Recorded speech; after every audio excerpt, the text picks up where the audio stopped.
و مکرم سامعین حضرات، بزرگوں دوستوں، اللہ رب العزت کا کروڑ حامد و احسان و شکر ہے جس خالق و مالک نے نماز جمعہ کی سعادت عطا فرمائی۔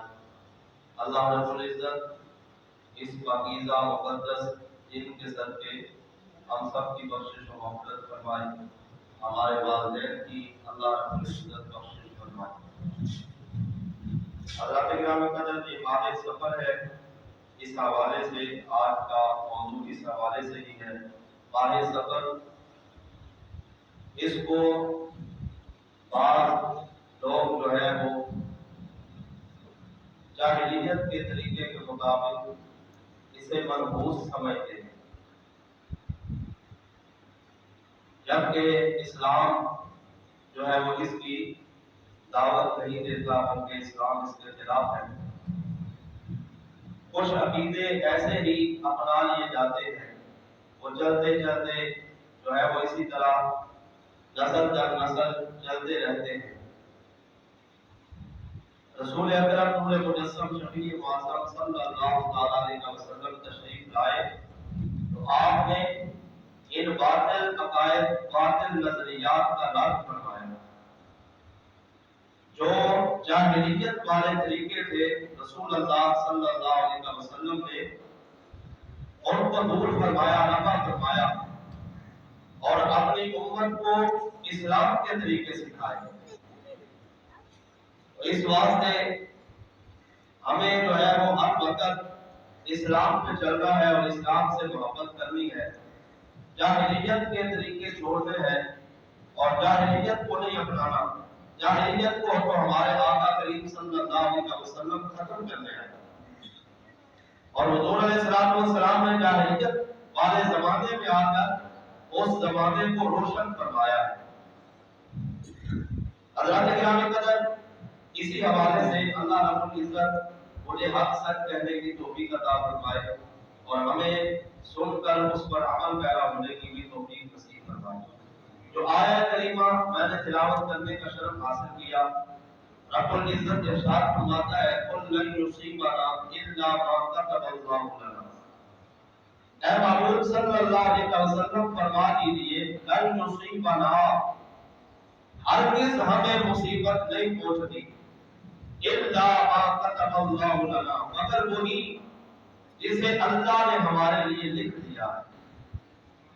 اللہ رب العزت نے جو تقدیر میں لکھ دیا وہی پہنچتا ہے انسان کو، جس کے مقدر میں جو لکھا اس کو وہ مل جاتا ہے۔ اور تقدیر پر ایمان یہ لازم اور ضروری ہے، اور یہ ایک مسلمان کے لیے فرض ہے کہ وہ تقدیر پر ایمان رکھے۔ ہر اچھی بری تقدیر اللہ کی جانب سے، یہ ہمارا ایمان ہے، ایک مسلمان کا، ایک مومن کا یہ بنیادی عقیدہ ہے کہ ہر اچھی بری تقدیر اللہ رب العزت کی جانب سے، اور بدشگونی لینا، بدفالی لینا یہ اسلام کے اندر منع ہے، بلکہ علماء کرام نے اس کو حرام لکھا ہے کہ ہم جو ہے وہ ایسے ہی کسی دن کو، کسی وقت کو، کسی چیز کو، کسی شخص کو، کسی جگہ کو ہم منحوس قرار دے دیں کہ یہ جو ہے وہ منحوس ہے، یہاں پر جو جائے گا، اس جگہ جائے گا تو نحوست آئے گی، اس چیز کو اپنائے گا تو نحوست آئے گی، اس شخص کو دیکھے گا تو نحوست پھیلے گی، یہ عورت ہمارے گھر آئے گی تو یہ منحوس ہے، لہذا جو ہے وہ ہمارا گھر نحوست جگہ ہو جائے گا۔ بلی آگے سے گزر گئی تو ہم نے کہا کہ یہ ہمارے لیے اچھا نہیں، کالی بلی گزر گئی تو یہ ہمارے لیے اچھا نہیں۔ یہ ہے بدشگونی جسے ہمارے آقا کریم صلی اللہ علیہ وسلم مٹانے آئے۔ حضور علیہ السلام نے ایسی چیزوں سے منع فرمایا۔ ہم نے کئی چیزیں وہ اپنا لی جو جاہلیت کے زمانے کے اندر پائی جاتی تھی۔ جاہلوں والا زمانہ جو تھا اس کے اندر وہ پرندوں سے بھی بدفالی لیتے۔ اچھا پرندہ اڑتا ہے اور اگر وہ دائیں اڑتا ہے تو ان کے لیے اچھا ہے، اگر بائیں اڑتا ہے تو ان کے لیے اچھا نہیں، سفر کرنا اچھا نہیں، یہ وہ سمجھتے تھے۔ اگر کوئی جو ہے وہ برا پرندہ بیٹھ گیا، کوا یا جو ہے وہ الو بیٹھ گیا اس نے کوئی آواز نکالی تو وہ برا ہے، اور اگر ہدہد نے آواز نکالی یا کوئی اچھا طریقہ آ گیا تو انہوں نے کہا یہ ہمارے اچھا ہے۔ یہ کافروں کا طریقہ اور کافروں کی رسومات، بدشگونی لینا اور اس طرح کے کلام و نحوست ہم نے اپنے اندر خود ہی ایک واہم پرستی، تباہ پرستی ہم نے جس کو پھیلا دیا، اس سے تو نبی کریم صلی اللہ علیہ وسلم نے منع فرمایا۔ حضور علیہ السلام کی واضح احادیث جس میں سرکار دو عالم نور مجسم شفیع معظم صلی اللہ علیہ وسلم آپ فرماتے ہیں لَيْسَ مِنَّا مَن تَطَيَّرَ وَلَا تُطَيَّرَ، او کما قال نبی صلی اللہ علیہ وسلم، فرمایا جو بدشگونی دے اور جس کے لیے بدشگونی دی جائے، فرمایا وہ ہم میں سے نہیں، لَيْسَ مِنَّا، ہم میں سے نہیں، اسلام کے اندر اس کا کوئی جو ہے یہ حصہ نہیں، اور وہ مسلمان نہیں کہ جو بدشگونی لیتا ہے اور جس کے لیے بدشگونی لی جاتی ہے۔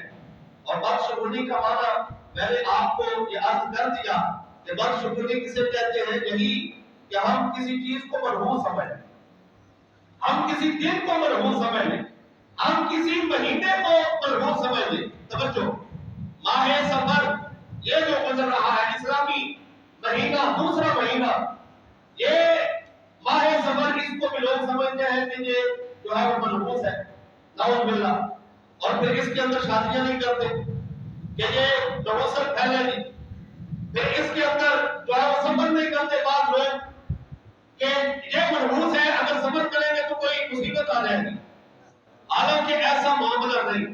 نبی کریم صلی اللہ علیہ وسلم نے جاہلوں کا رد کرتے ہوئے حضور علیہ السلام نے فرمایا تھا لا عدوى ولا سفر ولا طیرہ ولا حامہ، فرمایا لا عدوى ولا سفر، فرمایا یہ جو لوگ کہتے ہیں کہ بیماری متعدی ہوتی ہے، ایک سے دوسرے کو لگ جاتی ہے، ایک بندہ بیمار ہے اس کے پاس دوسرا بیٹھا تو اس کو بیماری لگ جائے گی، وہ بھی بیمار ہو جائے گا۔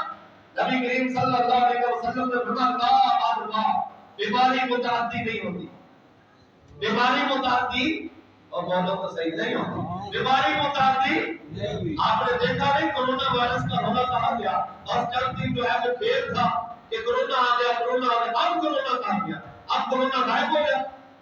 تو یہ ایک توہم پرستی ہے، ایک وہم ہے کہ کبھی جو ہے وہ ایسا یہ لوگوں کے اندر پھیلا دیا جاتا ہے۔ ہاں بیمار بندے ہو جاتے ہیں، لیکن یہ تو دیکھو نا، پہلے تو اگر کوئی بیماری لگی ہے تو اسے بھی اللہ کی جانب سے لگی ہے، اگر دوسرے کو لگی ہے تو پھر بھی اللہ کی جانب سے لگی ہے۔ آخری جتنے بھی جو بیمار ہوئے وہ اللہ رب العزت کی تقدیر سے ہوئے۔ یہ مسلمان کا عقیدہ ہونا چاہیے کہ مجھے بیماری بیمار سے نہیں لگی، مجھے بیماری میری تقدیر میں لکھا ہوا تھا، میں نے بیمار ہونا تھا اور میں بیمار ہو گیا، کوئی بھی جو ہے وہ وجہ بنی، یہ نہیں کہ ہم اس وجہ کو قرار دے دیں کہ یہی بیماری کا جو ہے وہ سبب ہے اور یہی اسی وجہ سے مجھے بیماری لگی، نہ تھا، بلکہ حضور نے فرمایا لا عدوى، بیماری متعدی نہیں ہوتی۔ جب نبی علیہ السلام نے فرما دیا، ہمارے آقا نے فرما دیا، جن کا ہم نے کلمہ پڑھا ہے انہوں نے فرما دیا، نبیوں کے سلطان نے فرما دیا، رب کے محبوب نے فرما دیا، تو ان سے بڑا ڈاکٹر اور ان سے بڑا حکیم اور ان سے بڑا مسلح امت کون ہے کہ جس کا یہ سرکار دو عالم صلی اللہ علیہ وسلم کا فرمانے والی بات ہے۔ حضور نے فرما دیا تو ہم نے دل و جان سے مان دیا کہ یا رسول اللہ صلی اللہ علیہ وسلم بے شک بیماری متعدی نہیں ہوتی۔ ہمارا عقیدہ تو یہ ہونا چاہیے تھا کہ ہمیں ہمارے آقا نے فرما دیا بیماری متعدی نہیں ہوتی، تو مسلمان کا نظریہ تھا بیماری متعدی نہیں ہوتی۔ انگریز نعت کہتے رہے اور سچے کرتے رہے، ہندو جو ہے وہ کہتے رہے اور غیر مسلم کہتے رہے، ان کے تو نظریات ہیں، ان کے تو باطل جو ہے وہ نظریے ہیں، ان کے تو عقیدے ہیں، ان کے اندر تو تمام پرستی پائی جاتی ہے۔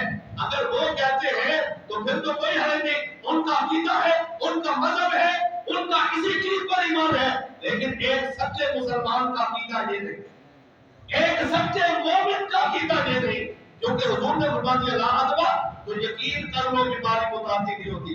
اے تم نے ڈاکٹر کی مانی، تم نے اپنے آقا کی کیوں نہیں مانی؟ نبی کریم صلی اللہ علیہ وسلم کی کیوں نہیں مانی. تم نے ایک سائنسدان کو مان لیا اور تم نے ایک انگریز کی بات مان لی. تم نے ایک ہندو اور ایک سکھ کی بات کو مان لیا. تم نے اپنے آقا کی بات کو ترجیح کیوں نہ دی؟ سرکار دو عالم نور مجسم صلی اللہ علیہ وسلم فرما رہے ہیں لا ادوا لا ادوا لا ادوا.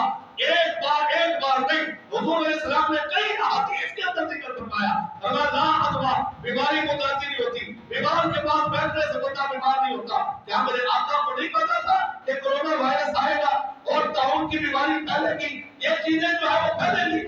لیکن اس کے باوجود حضور نے فرمایا بیماری متعدی نہیں ہوتی. بیماری متعدی نہیں ہوتی. بیماری ایک سے دوسرے کو نہیں لگتی. فرمایا جسے پہلے کو جس نے بیماری لگائی اسی اللہ رب العزت کی جانب سے دوسرے کو بھی بیماری لگی.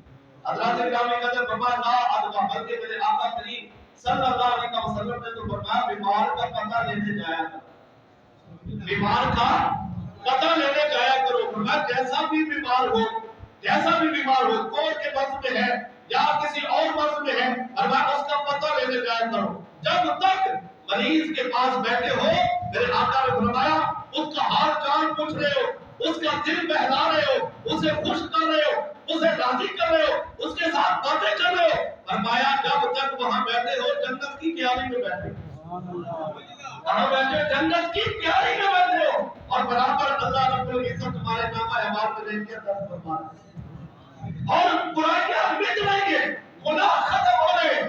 بیمار کے پاس بیٹھنے سے وہ برکت آتی ہے. بیمار کے پاس بیٹھنے سے تو اللہ رب العزت گناہوں کو معاف کرتا ہے اور نیکیاں جو ہے اس کے نامہ اعمال میں درج ہوتی ہے. اور بیمار کے پاس بیٹھنے سے تو یوں ہے جیسے وہ جنت کی تیاری میں بیٹھا ہے, جیسے وہ جنت کے اندر جو ہے وہ جنت کی تیاریوں کے اندر بیٹھا ہے. فرمایا یہ جو ہے وہ لا ادوا بیماری متعدی ہوتی. اس واسطے بیمار کا پتہ جو ہے وہ تمہارا اگر بیمار ہو کہ میں اس کا پتہ لینے جاؤں گا بیمار ہو جاؤں گا, فرمایا مسلمان کا عقیدہ نہیں بلکہ پتہ لینے جا اللہ رب العزت تجھے برکت عطا فرمائے. اللہ تعالیٰ نے قدر لا ادوا یہ ایک بار پھر حضور نے فرمایا بلا سفرا یہی سفر کا مہینہ. نبی علیہ السلام نے نام لے کر بتایا. پتہ چلا کہ 14 صدیاں پہلے سرکار کے زمانے سے پہلے جو جاہلیت والا زمانہ تھا, جو کافروں کا زمانہ تھا, وہ بھی سفر کو مرحوم سمجھتے تھے. وہ سفر کو مرحوم سمجھتے تھے. اس لیے میں آ کر بلا سفرا فرمایا بیماری بھی متعدی نہیں ہوتی اور سفر مرحوم نہیں ہے. سفر کوئی چیز نہیں ہے. فرمایا یہ تصور اور یہ خیال اپنے سینوں سے نکال دو کہ سفر کے اندر شادی کریں گے تو پتہ نہیں مرحوم ہوگا اور پتہ نہیں جو ہے وہ بچے یہ جو ہے وہ نہیں ہوں گے یا اولاد نہیں ہوگی اور برکت نہیں ہوگی. یہ لوگوں کا تصور ہے. فرمایا بلا سفر مرحوم نہیں. سفر مرحوم نہیں. سفر کا مہینہ مرحوم نہیں. کوئی دن مرحوم نہیں ہوتا, کوئی وقت مرحوم نہیں ہوتا, کوئی جگہ جو ہے وہ مرحوم نہیں ہوتی. یہ ہمارا اپنا جو ہے وہ خیال ہے, ہمارا وہم ہے, ہمارا توہم ہے. ہم اپنے خیال کے اندر ایسے جو ہے وہ جکڑ گئے. کافروں والا جب عقیدہ اپنایا تو اللہ رب العزت کی طرف سے نقصان ہو جاتا ہے. تو پھر ہم کہتے ہیں کہ یہ اسی وجہ سے ہوا. اسی وجہ سے نہیں ہوا بلکہ تیرے غلط نظریے کی وجہ سے ہوا, تیری غلط سوچ کی وجہ سے ہوا, تیری غلط فکر کی وجہ سے ہوا کہ تم نے غلط سوچا, تم نے کافروں والا عقیدہ اپنایا. اللہ رب العزت نے تمہیں سزا دی. اگر تمہیں کوئی نقصان ہوا تو اللہ نے تمہیں سزا دی ہے, ورنہ ساری مصیبتیں بھی اللہ کی جانب سے ہیں اور ساری برائیاں بھی اللہ کی جانب سے. اللہ رب العزت نے جو تقدیر میں لکھا ہے اس پر ایک مومن کا عقیدہ ہے. فرمایا بلا سفرا سفر مرحوم نہیں. نام لے کر حضور نے واہ سفر کا جو فرمایا. تو اب اگر ہم پھر بھی جو ہے وہ سفر کے مہینے کو مرحوم قرار دیں اور کہیں کہ سفر کے مہینے میں بلائیں ہو سکتی, سفر کے مہینے میں بہت زیادہ جو ہے مصیبتیں ہو سکتی, مغرب کے وقت جو ہے وہ گھر کے دروازے پہ نہ بیٹھو مصیبتیں آئیں گی, دروازہ جو ہے وہ بند رکھو مصیبتیں آئیں گی. اس طرح کے عقائد ہم نے بنائے ہوئے. حضرات گرامی قدر کہ مسلمانوں والا طریقہ نہیں تھا. آقا کریم صلی اللہ علیہ وسلم نے فرمایا بلا سفرا سفر مرحوم نہیں. سفر کے اندر شادی کرنا اگر مرحوم ہے نعوذ باللہ ثم نعوذ باللہ, تو میں بتاؤں سفر کے اندر کس نے شادی کی؟ اور سبحان اللہ. سفر کے اندر پاکیزہ شادیاں ہوئی اور سفر کے اندر نے تیسرے شادی کی. آپ جو مسلمان کہتے ہیں سفر کے اندر شادی کی, والے سفر کے اندر ربیع الاول آنے دو, ربیع الثانی آنے دو, اور یہ تاخیر کر دیتے ہیں اور سفر کو مرحوم سمجھتے ہیں. کافر والا نظریہ. میرے آقا کریم صلی اللہ علیہ وسلم, یہ حضور سرور کائنات صلی اللہ علیہ وسلم کے داماد حضرت مولا علی کرم اللہ وجہ کریم اور حضرت خاتون جنت سیدہ فاطمہ الزہرا رضی اللہ تعالی عنہا کی شادی ماہ سفر میں ہوئی. اس سے برکت والی شادی کوئی اور ہے زمانے میں دکھاؤ. اس سے برکت والی شادی ماہ سفر کے اندر یہ شادی جو ہے وہ ہوئی. حضرت مولا علی کرم اللہ وجہ کریم و نام حضور علیہ السلام کی پیاری بیٹی سیدہ خاتون جنت رضی اللہ تعالی عنہا. اور ایک اور شادی ہوئی. آقا کریم صلی اللہ علیہ وسلم نے خود حضرت زینب رضی اللہ تعالی عنہا وسلام اللہ علیہ ان سے شادی ماہ سفر میں کی. تو بتاؤ یہ جو ہے وہ ماہ سفر کے اندر اگر شادی منع تھی تو حضرت مولا علی نے کی ہے, خاتون جنت نے کی ہے. اگر اولاد میں برکت بھی ہوتی تو پھر اولاد امام حسن و حسین سے برکت کس کی ہے؟ امام حسن و حسین اللہ نے عطا فرمائے اور جنہوں نے پورے زمانے کو پار کر دیا اور اسلام کی جو بہاریں لے کر آئے ان کے والدین کی شادی ہوتی ہے تو ماہ سفر. حضور سرور کائنات صلی اللہ علیہ وسلم فرماتے ہیں لا اقوا ولا صبر, اگر بیماری متعدی نہیں ہوتی اور یہ ماہ سفر منحوس رہے تصور کے کار کو. اور سرکار دو عالم صلی اللہ علیہ وسلم نے فرمایا ولا حاقہ, تیسرا لفظ نبی علیہ السلام نے فرمایا ولا حاقہ, یہ ستاروں سے جو تم کہتے ہو, ستاروں سے اخبار کے اندر دیکھتے ہو کہ فلانا ستارہ یہ میری یہ تقدیر بتا رہا ہے, میرے آنے والے وقت کا یہ بتا رہا ہے, ستاروں سے جو تم پھاڑ لیتے ہو, فرمایا یہ بھی کوئی چیز نہیں. بلا حاقہ, یہ جو ہے وہ بدشگونی ہے, یہ بدبختی ہے. آقا کریم صلی اللہ علیہ وسلم نے اسے منع فرمایا. وما منعتینا, اگر پرندوں سے جو تم پھاڑ لیتے ہو اور کہتے ہو کہ پرندہ اڑے گا تو ہماری جو ہے ایک خوش بختی آئے گی, ہمارے لیے اچھا ہوگا, اور پرندوں سے پھاڑ لیتے ہو دائیں طرف اڑ جائے تو کہتے ہو اچھا ہے, بائیں طرف اڑ جائے تو کہتے ہو برا ہے, اور پرندہ اچھا ہو تو کہتے ہو کام بھی اچھا ہوگا, پرندہ برا ہے تو کہتے ہو کام بھی برا ہوگا. فرمایا یہ کام یہ جو ہے وہ پرندوں سے جو تم بدبھاری لے رہے ہو یہ اسلام کا طریقہ نہیں. بلا عطیہ کوئی جو ہے وہ پرندوں والی بات نہیں, یہ بدبھاری حرام ہے. اس لیے علماء نے لکھا اس حدیث کے تحت فرمایا حضور نے منع فرما دیا یہ پرندوں سے مارنے لگی, پرندوں سے اپنی قسمت کو نہیں آزمانا, اپنی قسمت کے فیصلے نہیں کرنے, بلکہ تیری میری قسمت اللہ رب العزت نے پیدائش کے وقت ہی جو ہے وہ لکھ دی. جب تو پیدا ہوا آقا کریم صلی اللہ علیہ وسلم نے فرمایا خلق اللہ کل نفس وکتب حیاتها ورزقها ومساقیها, فرمایا اللہ نے ہر نفس کو پیدا کیا, ہر جان کو پیدا کیا, وکتب حیاتها, جب پیدا کیا تو اس کی زندگی لکھ دی کہ اس کی کتنی زندگی ہے, کتنے دن زندہ رہے گا, کتنے مہینے کتنے سال زندہ رہے گا. فرمایا اس کا لکھ دیا گیا وکتب حیاتها. اب وہ لائنیں دیکھتا رہے کہ ہاتھ کی لکیریں کتنی ہیں, کتنے سال زندہ رہوں گا, یہ تو کوئی چیز نہیں. فرمایا وکتب حیاتها, اس کی زندگی لکھی گئی, اس کے سال لکھے گئے, اس کے مہینے لکھے گئے, اس کے دن لکھے گئے, اور اس کے موت کا وقت مقرر ہوا. فرمایا اس بات سے اب یہ نظریات باطل نظریات چھوڑ دو. وکتب حیاتها ورزقها, اور اس کا رزق بھی لکھ دیا ہے. اور سبحان اللہ, ایک بندہ جب پیدا ہوا تو اس کا رزق لکھ دیا گیا.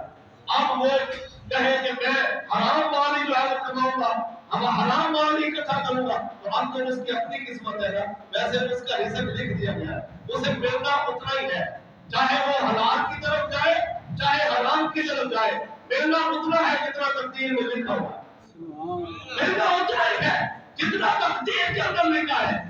وہ حضرت مولا علی کرم اللہ وجہ کریم آپ گھوڑے پر سوار تھے اور ایک جگہ پہ اترے اور پھر جو ہے وہ اپنے کام کے لیے اندر چلے گئے. اس کے اوپر زین تھی, ایک چور نے چھڑا لی اور وہ باہر نکلا. حضرت مولا علی کرم اللہ وجہ کریم آپ آئے تو آپ نے جو ہے وہ دیکھا اور پھر آپ جو ہے وہ بازار میں گئے, بازار میں جا کر زین جو ہے وہ خریدی. تو وہی زین اسی چور سے حضرت مولا علی کرم اللہ وجہ کریم آپ نے وہ زین کو خرید لیا اور 2 درہم دیے, اور یہ تو میں نے آپ کی دین چرائی تھی اور یہ آپ نے 2 روپے میں پھر لاؤ واپس لے لی. حضرت مولانا فرماتے ہیں اور تیری قسمت ہی خراب ہے. میں جب اندر گیا تھا میری نیت تھی جب باہر آؤں گا تو جو یہاں بندہ کھڑا ہے اس کو میں 2 درہم عطا کروں گا. لیکن تو نے اپنے رزق کو حرام کر لیا. اگر تو صبر کرتا تو مجھے 2 درہم پھر بھی ملتے تھے. 2 درہم پھر بھی میں نے تمہیں دینے تھے اور وہ حرام کیوں رہے تھے. لیکن تم نے اپنا رزق حرام کر لیا اور تم نے اس کو چوری کر لیا اور پھر جو ہے یہ اپنا رزق حرام کر لیا. ملنا اتنا ہی ہے جتنا رب نے لکھا ہوا ہے. ملنا اتنا ہی ہے. چاہے جتنے مرضی جو ہے وہ پاؤ اور جتنی مرضی جو ہے وہ بندہ کوشش کرے اور کوشش کر کے اپنا رزق بھی حرام کرے, اپنے بچوں کا رزق بھی حرام کرے اور ایسا رزق اکٹھا کرے جو اس کے لیے وبال جان بن جائے, جو قبر کے اندر بھی اس کو چین نہ لینے دے, جو حشر کے اندر بھی اس سے پوچھا جائے گا, اس کے بچوں کے لیے بھی وہ مصیبت بن جائے گا.